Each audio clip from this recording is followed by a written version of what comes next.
Boleh faham tak beza? Berat pula tajuk ni. Siapa suruh minta tajuk ni?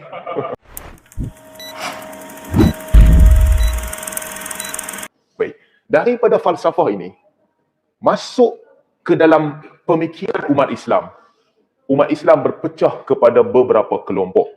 Semua kelompok ini dinamakan khalaf. Satu, kelompok ahli falsafah. Kelompok ahli falsafah, mereka macam mana? Mereka sama macam ahli falsafah Rom dengan Yunani dulu. Cuma beza dia, mereka kata mereka Islam. Tapi ideologi mereka sama macam ahli falsafah.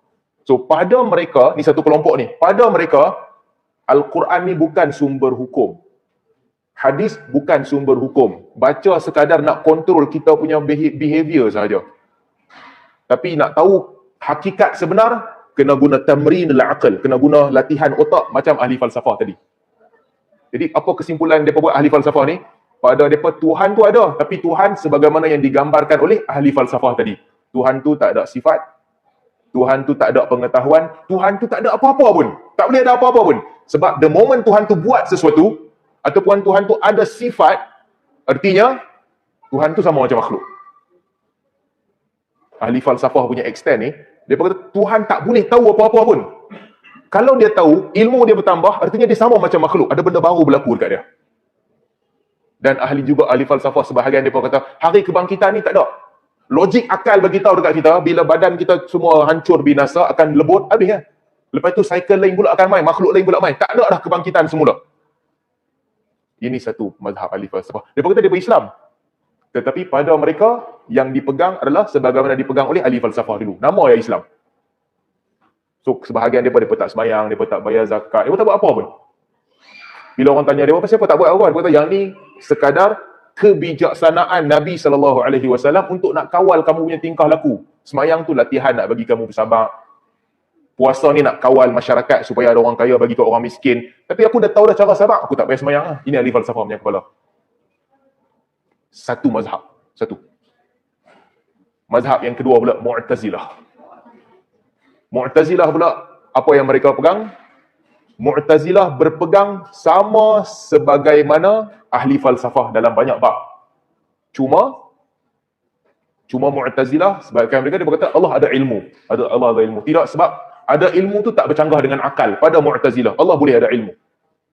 Tak ada masalah, Allah ada ilmu. Itu okey, Allah tahu. Tapi Allah tak ada sifat. Sebab kalau ada sifat pada Allah Subhanahu Wa Taala, artinya Allah tu sama macam makhluk.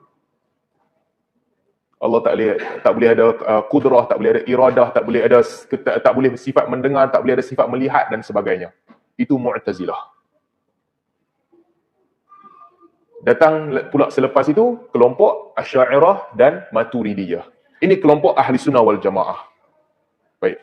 Kelompok Asy'ariyah dan Maturidiyah ni, kita cerita pasal Asy'ariyah. Ini adalah idea yang dikembangkan oleh Imam Abu Hasan Al-Asy'ari asalnya, kemudian diikut oleh murid-murid dia. Baik. Bagaimana dia melihat? Pertama sekali, Imam Abu Hasan Al-Asy'ari berpegang dengan Al-Quran sumber hukum. Sebagaimana imam salaf pegang. Al-Quran sumber hukum. Mazhab Asy'ariyah sama seperti salaf. Cuma perbezaannya apa? Mazhab salaf ataupun apa yang difahami oleh para sahabat, apa yang disebut dalam nas Al-Quran dan Sunnah, itu yang mereka pegang. Macam disebut di dalam nas Al-Quran dan Sunnah. Bahasa yang Nabi SAW guna, bahasa itulah mereka ambil sumber hukum daripada Al-Quran dan Sunnah. Kadang-kadang tuan-tuan, ini pembahasan dia panjang lah, tapi ahli bahasa, kalau kita hidup dalam satu bahasa, kita dengar satu ayat, kita faham apa maksud ayat itu. Semua orang bila dengar, dia akan faham. Kan? Kita dengar ayat itu, kita akan faham. Contohlah, saya bagi contoh. Allah Subhanahu Wa Taala sebut tentang tangan dalam Al-Quran, sifat tangan Allah Subhanahu Wa Taala dalam Al-Quran dalam banyak tempat. Tapi untuk orang Arab di zaman itu, zaman Nabi SAW, depa dengar depa faham.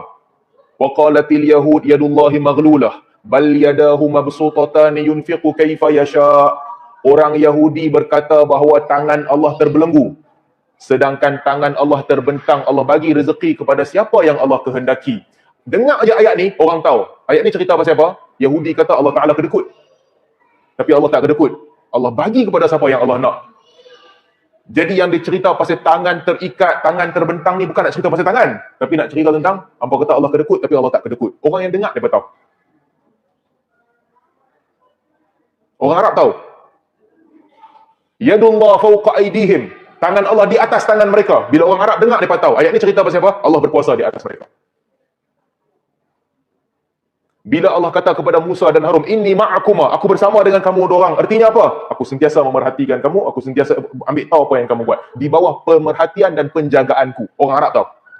Dia pun tak beza bab ni.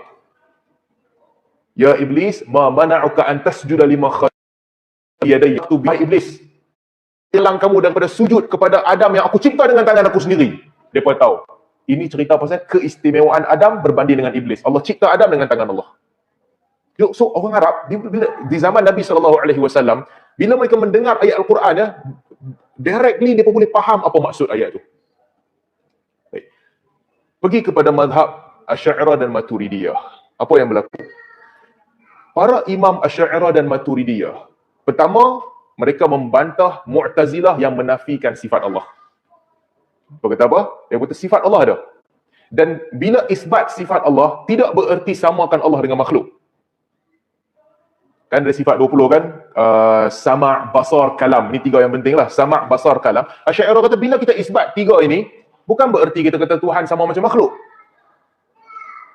Sebab yang menjadikan sesuatu itu sama macam makhluk, kalau berlaku sesuatu yang baru, kalau berlaku benda yang baru. Tapi bila kami isbat sifat, tiga sifat ini, sama', basar, kalam, tidak bererti kami isbat benda baru pada Tuhan.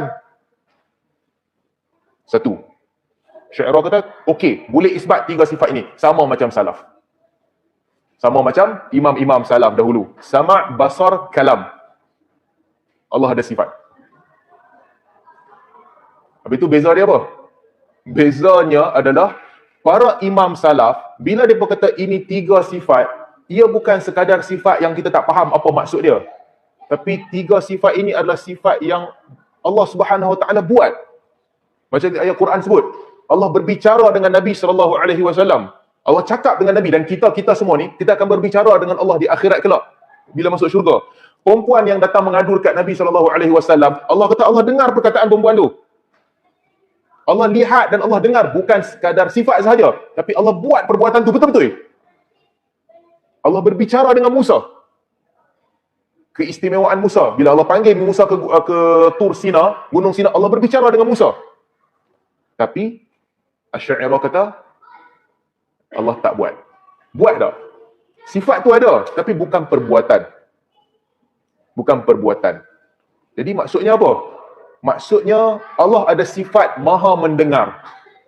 Sifat maha mendengar ini adalah sifat yang azali. Sejak tidak ada permulaan. Yang bersifat qadim, kekal selama-lamanya.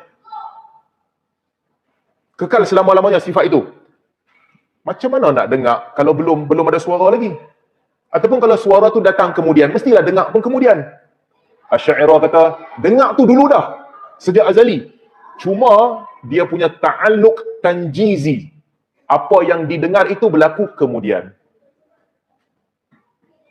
Apa yang didengar itu berlaku kemudian. Tapi pendengaran Allah itu sejak azali. Tak bertambah, tak kurang, tak ada apa-apa yang baru pun. Tapi benda yang didengar ini datang kemudian, satu persatu. Basar, penglihatan, maha melihat. Allah bersifat dengan maha melihat. Lihat itu bukan ilmu, memang lihat. Lebih lain daripada ilmu. Tapi bukan sekarang ni Allah melihat kita. Bukan sekarang ni. Penglihatan Allah adalah qadim, azali. Cuma setiap yang berlaku kemudian ini ta'alluq tanjizi hadis. Benda-benda baru yang berlaku kemudian. Kalam sama juga. Asy'ariyah kata ada kalam Allah. Ada sifat kalam. Tapi kalam Allah itu kalam yang qadim, azali. Tak ada bahasa, tak ada perkataan, tak ada huruf, tak ada suara, tak ada semua ni. Kalam sahaja. Kemudian, ada makhluk untuk menggambarkan kalamullah ini. Jadi yang kita baca Al-Quran ni, kita baca perkataan dalam Al-Quran, Alhamdulillahi Rabbil Alamin. Para salaf kata apa? Salaf kata, itu kalamullah. Suara-suara kita lah. Tulis dalam mushaf tu, tulisan kita. Tapi Alhamdulillahi Rabbil Alamin, tu kalamullah. Itu kalamullah. Asy'ariyah kata, ya itu kalamullah. Tapi yang bukan kalamullah bukan yang kamu baca tu. Bukan yang ditulis tu, bukan bahasa tu, bukan perkataan tu. Ada kalamullah. Cuma yang diturunkan kepada kamu ini satu yang Allah ciptakan bagi menggambarkan kalamullah yang qadim. Boleh nampak? Boleh faham tak beza? Berat pula tajuk ni. Siapa suruh minta tajuk ni? Jadi ada perbezaan. Perbezaannya di situ.